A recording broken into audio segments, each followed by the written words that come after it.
नमस्कार। प्रस्तुत है आज का चिंतन। विचार प्रेरक और ज्ञानवर्धक साहित्य की अपेक्षा अधिकांश लोगों को कथा कहानियों वाला हल्का फुल्का साहित्य अधिक आकृष्ट करता है।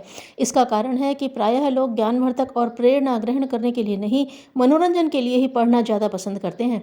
विचार प्रेरक और ज्ञानवर्धक साहित्य के अनुशीलन में जहाँ व्यक्ति को मस्तिष्कीय श्रम करना पड़ता है, वहीं हल्का फुल्का साहित्य पढ़ने से लोगों को एक राहत सी मिलती है। चिंताएं, परेशानियां और कठिनाइयां जब अनुभूति के गहनतम तल को छूती और व्यक्ति को संत्रस्त करती हैं, तो व्यक्ति उनसे मुक्त होने के लिए छटपटा उठता है। इसके लिए दो मार्ग हैं। एक तो उन्हें बदलने के लिए संघर्ष किया जाए और दूसरा उनके प्रति बेहोश हो जाया जाए। चिंताओं, परेशानियों और कठिनाइयों की दुखद अनुभूतियों से मुक्त होने के लिए मानसिक शक्तियों को दूसरी ओर प्रवृत्त करने का आधार इन दोनों भागों में ही रहता है। परंतु सार्थक स्वाध्याय जहाँ उन्हें परास्त करने की ओर अग्रसर करता है, वहीं हल्के फुल्के साहित्य का अध्ययन चित्त को उन अनुभूतियों के प्रति बेहोश कर देता है। साहित्य अध्ययन के समय मानसिक प्रवृत्तियां भी दोनों में ही दूसरी ओर लगती हैं। कहा जा सकता है कि दोनों की बेहोशी में अंतर है। स्वाध्याय वाली बेहोशी रोग के ऑपरेशन से पूर्व किए जाने वाली बेहोशी है, जिसमें कि उपचार होता है, और हल्का फुल्का पढ़ने की आदत शराब या तीव्र मादक पदार्थ पीने के बाद आने वाली बेहोशी है। एक में लाभ और स्वास्थ्य की संभावना जुड़ी होती है तथा दूसरी में हानि, पलायन और अस्वास्थ्य की।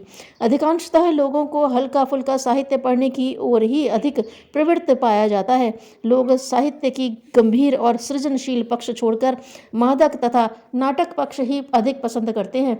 वह थकान मिटाने के लिए, काम बदलने की नहीं, मुंह ढककर सोने की अधिक महत्ता आंकते हैं, और पाठकों की इस आम प्रवृत्ति के कारण ही आज साहित्य में उथली रचनाओं की बाढ़ आती जा रही है। इस स्तर का साहित्य पढ़ने वालों की संख्या भी चिंतनीय रूप से बढ़ती जा रही है। कुत्सित साहित्य की खपत, प्रकाशन और विक्रय वितरण के अनेक पक्ष पहलू हैं।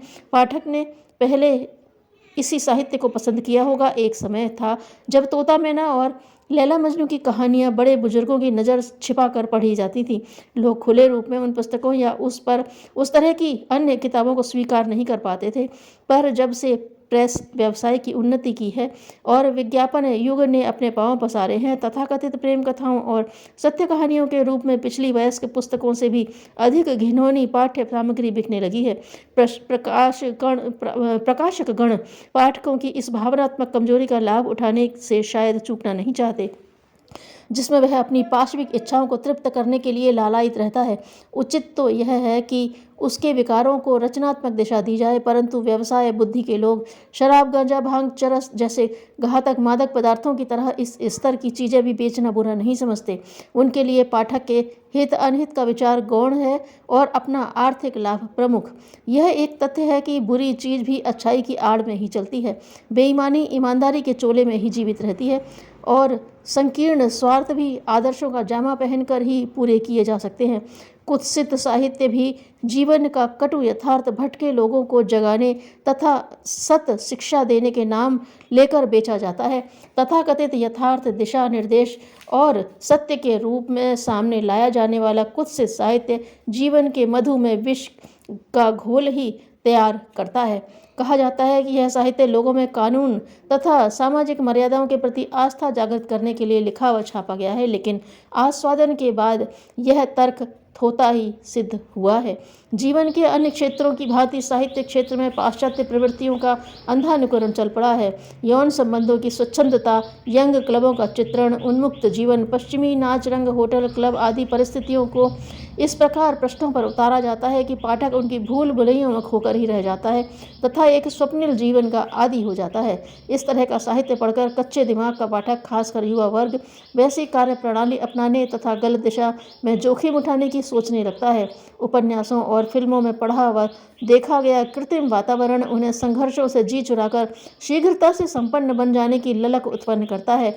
उन्नति तथा समृद्धि का सच्चा मार्ग तो यह है कि उसके लिए ईमानदारी से परिश्रम पूर्वक कार्य किया जाए, परंतु इतना धैर्य कहाँ रख पाता है। वह दुस्साहसपूर्ण जादूगरी के चमत्कार पैदा कर संघर्ष से बचने की कोशिश करता है।